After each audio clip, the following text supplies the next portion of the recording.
প্রথমে দাদিকে হত্যা, পরে নবম শ্রেণীর কিশোরীকে অপহরণ করে ধর্ষণের পর মেরে ফেলে দুর্বৃত্তরা।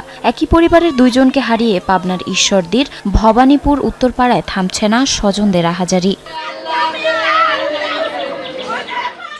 পুলিশ ও স্থানীয়রা জানায় বাড়িতে কেউ না থাকায় নাতনিকে নিয়ে ঘুমিয়েছিলেন দাদি সুফিয়া খাতুন।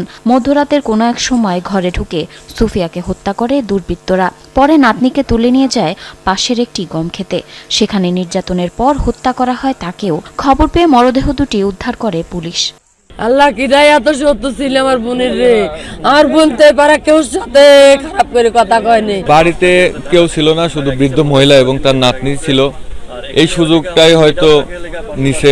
আমার পরিবার নিরাপদ না, পাশে আরেকজনের ফ্যামিলি নিরাপদ না, আমরা মেয়ে পালবো কি করে? মেয়েদের যদি সিকিউরিটি না থাকে একটা বাড়িতে যদি এই দুর্ঘটনা ঘটে তাহলে আমরা কিভাবে নিরাপদ থাকবো? এই ঘটনায় তদন্ত সাপেক্ষে দোষীদের আইনের আওতায় আনতে কাজ করছে পুলিশ। আমাদের এখানে কভার এবং আনকভার পুলিশ পার্সনরা কাজ করতেছে।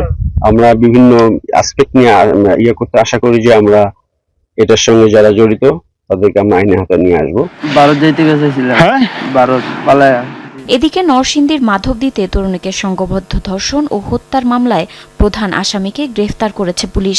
প্রাথমিক জবানবন্দিতে ভারতে পালিয়ে যাওয়ার চেষ্টার কথা জানায় আসামি নুরা।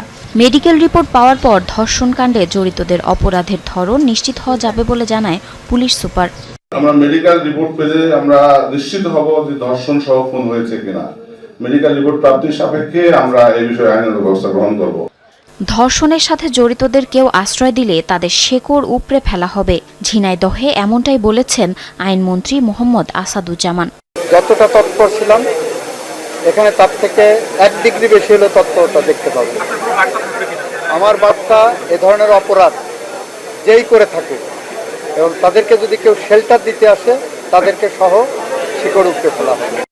সপ্তাহ দুয়েক আগে তরুণীকে স্থানীয় বখাটে নুরার নেতৃত্বে সংঘবদ্ধ ধর্ষণ করে 6 জন। পরবর্তীতে গত বুধবার ওই তরুণীকে তুলে নিয়ে যায় তারা। পরদিন তার মরদেহ উদ্ধার করে পুলিশ। পরে বৃহস্পতিবার 9 জনকে আসামি করে মামলা করে ভুক্তভোগীর পরিবার। জারিন অর্নি, যমুনা নিউজ।